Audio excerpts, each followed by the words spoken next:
দেখো তোমাদের গণিত বইয়ের 16 পৃষ্ঠায় একদম উপরে 4 নম্বর প্রশ্ন। মিনা এবং রিনার একত্রে ৭৫৩২ টাকা আছে। দুজনের একত্রে কত টাকা আছে? ৭৫৩২ টাকা। রিনার চেয়ে মিনার ৫৬০ টাকা বেশি আছে। কার বেশি? মিনার বেশি। কত বেশি? ৫৬০ টাকা। তাহলে কম কার? রিনার। কম টাকা আছে কার?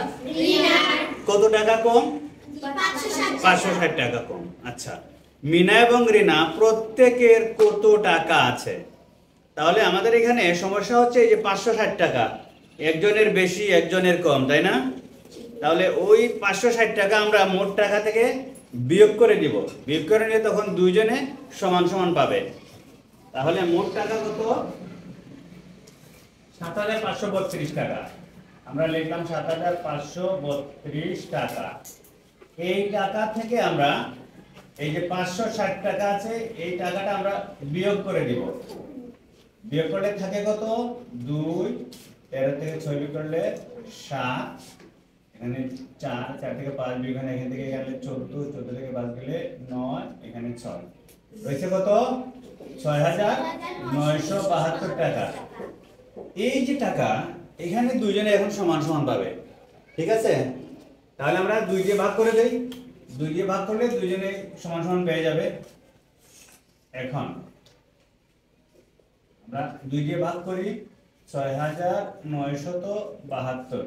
এটাকে ভাগ করি আমরা ২ দিয়ে। ভাগ করলে দেখো ২ ৩ বার, ৩ দ্বিগুণে ৬, ৯ নামে ৯, গেল ৪ বার, ৪ দ্বিগুণে ৮, ১ ৭ ১৭, ৮ দ্বিগুণে ১৬, ১ ৯ নামে ২ ১২, ৬ দ্বিগুণে ১২। আমরা ভাগফল পেলাম ৩৪৮৬।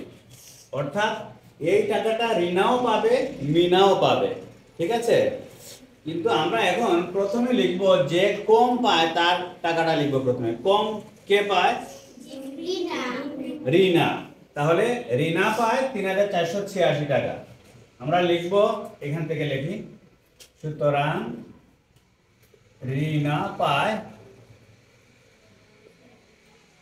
৩৪৮৬ টাকা।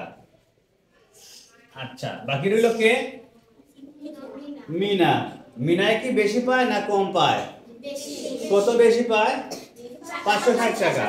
তাহলে মিনায় এই টাকাটাও পাবে, কারণ এই টাকাটা তো দুইজনে পাইছে সমান সমান করে। তাহলে মিনায় এই টাকা পাবে, সাথে আরো ৫৬০ টাকা পাবে, ঠিক আছে? দেখো মিনা পায়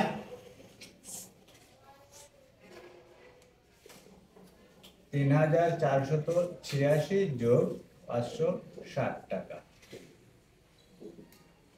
কত হয়? ৬, ৮ আর ৬ ১৪, ৪ হাতে ১, ৫ ৪ ৯ আর হাতের ১ ১০, ১০ শূন্য হাতে ১, ৩ আর হাতের ১ ৪।